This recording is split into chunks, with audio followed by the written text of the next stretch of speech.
Hello everyone, आज हम बनाएंगे मेथी फरसी पूरी। इसके लिए हमें लगेगा ब्लैक पेपर, दैट इज काली मिर्च, जीरा और अजवाइन। इन सबको हम 30 सेकेंड्स के लिए टू 1 मिनट माइक्रोवेव कर लेंगे। उसके बाद कूल होके इसको हम ग्राइंड कर लेंगे एक मोटर एंड पेसल में। ठीक है, ऐसे करने से इसका अरोमा काफ़ी अच्छे से रिलीज होता है अगर आप उसे माइक्रोवेव करें तो। अब हम आटा लगाएंगे। उसके लिए 1 कप मैंने मैदा लिया है और 1/4 कप मैंने उसमें सूजी डाली है। 1 टेबलस्पून जितना सॉल्ट डाला है और उसके अंदर मैंने अब डाला है ये अपना क्रश किया हुआ काली मिर्च, जीरा और अजवाइन। साथ में मैंने कसूरी मेथी का पाउडर डाला है, आप आखा कसूरी मेथी भी डाल सकते हैं। साथ में मैंने मेल्टेड घी भी डाला है विच इज़ ऑलमोस्ट 2 टेबलस्पून, और हम उसे अच्छे से मिक्स कर लेंगे। इसके बाद हम इसमें डालेंगे कलौंजी या उसे निर्जला सीड्स भी बोलते हैं, इससे काफ़ी अच्छा फ्लेवर आता है। अब ये मिक्स करने के बाद हमें मोइन इतना डालना है या मेल्टेड घी इतना डालना है कि ये मुट्ठी आप बनाओ तो ये अपना शेप होल्ड कर पाए, तो उससे अपनी पूरियाँ काफ़ी खस्ता बनेगी। अब हम थोड़ा थोड़ा पानी डाल के आटा गूंद लेंगे और थोड़ा स्टिफ डो ही बनाना है ताकि हमारी पूरियाँ है वो खस्ता बने। अगर सॉफ्ट डो होगा तो इतना अच्छे से क्रिस्पी नहीं बनेगी। अब हम इसे थोड़ी देर रेस्ट करेंगे आटे को, ऑलमोस्ट 15 to 20 मिनट्स के लिए। इन द मेन टाइम एक बाउल में मैंने मेल्टेड घी लिया है, उसके अंदर मैदा डाला है। ये हम एक ग्लू की तरह यूज करने वाले हैं तो हमारे पूरियों में लेयर सेपरेट हो पाए। तो अब हम यहाँ पे एक पोर्शन ले लेंगे आटे में से और इसकी अच्छी तरीके से रोटी बनानी है। रोटी नहीं, ऑलमोस्ट हम रोटा भी बोल सकते हैं, क्योंकि ये इतना जितना बड़ा और पतला बेलोगे उतना ही बेहतर होगा।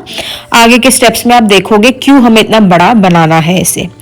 तो आपका रोटा इतना बड़ा बेल जाए, उसके बाद हम इसके अंदर अच्छे से अपनी ग्लू लगाएंगे जो हमने बनाई थी। फर्स्ट ऑफ ऑल ये अपनी रोटी जो है वो काफ़ी हमें पतली और बड़ी बेलनी है, मोटी नहीं होनी चाहिए ताकि लेयर्स अच्छे से यूनिफॉर्म बन पाए। अब हमने जो अपनी लेयर या फिर ग्लू बनाया है उसको हम लगाएंगे अच्छे से विद द ब्रश। और यहाँ पे मैंने कैच का पेरी पेरी मसाला स्प्रिंकल कर दिया है। आपको कुछ भी पसंद आता है चटपटा मसाला वो भी आप छिड़क सकते हो। और आप देखो अच्छे से हम इसे रोल कर लेंगे। इसके लिए रोटी का पतला होना और यूनिफॉर्म होना बहुत इंपॉर्टेंट है। यहाँ मैंने पिंच कर दिया है एंड्स को ताकि ये सेपरेट ना हो रोल अपना। इसके बाद हम इसकी छोटी छोटी लोइयां काट लेंगे जिसको हम बेलेंगे। अभी आपकी रोटी अगर जितनी पतली होगी तो उतने अच्छे से लेयर्स भी इसमें सेपरेट होंगे। इसके लिए यूनिफॉर्मली पतली बेलना बहुत जरूरी है। यहाँ आप देख सकते हो कितना अच्छे से एक स्पाइरल शेप या स्ट्रक्चर आ गया है, और ये पॉसिबल होगा अगर आपने उसको अच्छे से पतला बेला होगा। ठीक है, अभी इसी तरीके से हम एक एक करके सारी अपनी पूरियों को बेल लेंगे। ऑफ कोर्स थोड़ा लेबोरियस प्रोसेस है लेकिन इसका स्वाद भी बहुत अच्छा लगता है और लुक वाइज भी, क्योंकि ये स्पाइरल शेप है इसका तो ये इसके लेयर्स अच्छे से आएंगे। ठीक है, तो इसी तरह से मैंने सारी अपनी पूरी बेल ली है। और अब हम एक लेंगे नॉनस्टिक पैन जिसके अंदर हम और ट्रे लेंगे, उसके अंदर हम सारी पूरियों को अच्छे से अरेंज कर लेंगे और हम अवन को 350 फ़ारेनहाइट पे प्रीहीट करेंगे। और फिर उसमें एक बार प्रीहीट हो जाए तो हम ये सारी अपनी ट्रेस जो पूरी से भरी हुई है उसको हम लगा देंगे अवन में करीबन 15 मिनट्स के लिए।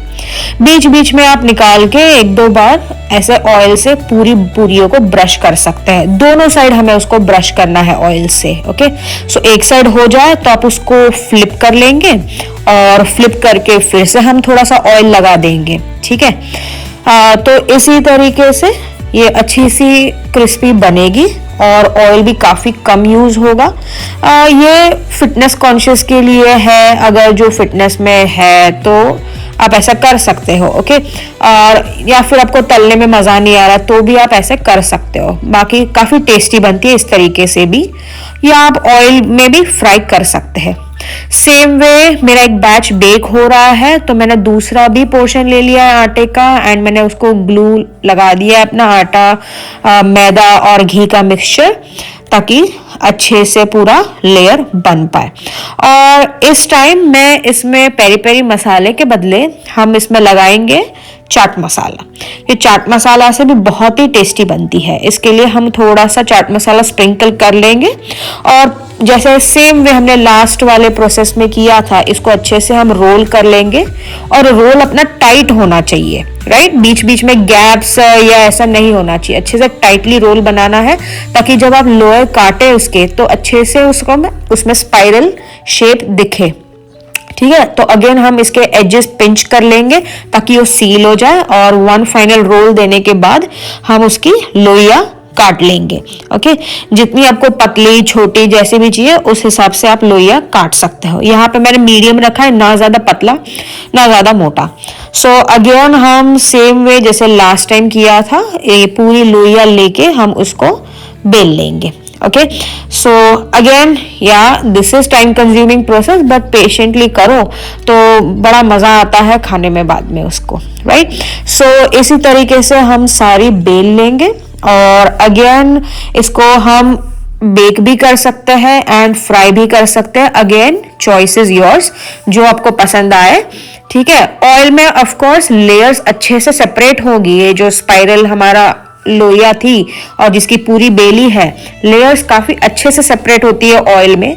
बेकिंग में ऑफ कोर्स बिकॉज आप फ्राई डीप फ्राई नहीं कर रहे हो, इसके लिए उतना लेयर सेपरेट नहीं होगा, लेकिन स्टिल अच्छा क्रिस्पीनेस भी आएगा बेकिंग में। ओके, तो यहाँ पे मैंने अगेन ऑयल ग्रीस कर दिया अपने ट्रे में और पूरी को अरेंज कर दिया है। एंड अगेन ये बैच को भी हम ऑलमोस्ट 12 to 15 मिनट्स के लिए बेक करेंगे 350 डिग्री फ़ारेनहाइट या 150 to 180 डिग्री सेल्सियस पे। ओके, तो ये सारी पूरियां बेक हो गई है और हम अभी इसे सर्विंग बाउल में ले लेंगे और इसको आप कोई भी एयरटाइट कंटेनर में रख सकते हैं। और ये काफी क्रिस्पी बनी थी। ओके, सो ये वैसे तो एयरटाइट कंटेनर में 1 महीने तक सही रहेगी, but I don't think so कि ये इतनी देर तक चलेगी भी, क्योंकि इतनी टेस्टी बनती है कि जल्द से जल्द खत्म हो जाएगी। और ये काफी कुरकुरी बनी थी, आप देख सकते हैं एक स्नैप भी आ रहा है पूरी में। Okay, so enjoy.